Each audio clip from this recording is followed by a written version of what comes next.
Next generation ఏంటంటే INS అరిగాట్. ఇప్పుడు అన్నీ ఐఎన్ఎస్ అరిహంత్ రెడీగా ఉంది. పాకిస్తాన్ అనేది ఎగినెస్ట్ కూడా మోహరించి అందులో అణుబాంబులతో న్యూక్లియర్ సబ్మెరైన్స్ అనమాట. ఈ ఐఎన్ఎస్ అరిహాట్ ఇప్పుడున్న అరిహంత్ కంటే డబుల్ రేట్.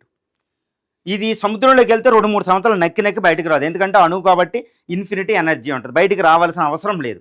సో అది ఎక్కడుందో కూడా కనిపెట్టడం అసంభవం అనమాట. ప్రపంచం అంతా ఇది ఏంటంటే ఐఎన్ఎస్ అరిహాట్ ఏంటంటే ఏదో బే ఆఫ్ బెంగాల్లో హిందూ మహాసముద్రం కాదు, పసిఫిక్ సప్త సముద్రాలంతా తిరిగిద్ది. ఇది ఎక్కడుందో కూడా ప్రపంచంలో తెలియదు.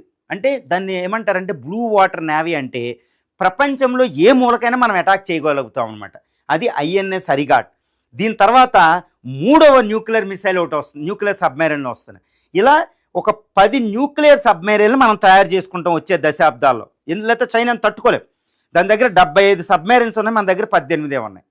ఈ విధంగా దీనికి ఇది ప్రాజెక్ట్ 75I అని ఒకటి పెట్టుకున్నాం. దానికి ప్రాజెక్ట్ 75I.